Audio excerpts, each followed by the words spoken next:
Vinke Möderndorfer. Posebno mesto v Štrekljevem opusu predstavljajo portreti. Kipar jih je večinoma izdeloval po naročilu in imel je izjemen posluh za naročnike, dobro je ujel značajske poteze prijateljev.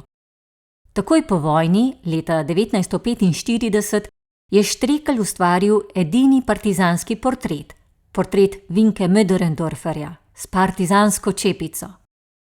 Vinko Möderndorfer je bil izjemna osebnost v krogu gluhih in naglušnih, saj je bil in še vedno ostaja edina gluha oseba s poklicem zobozdravnika. Ivan Štrekelj je kip, po pripovedovanju Mary Möderndorfer, izdelal v zamenjavo za kolo.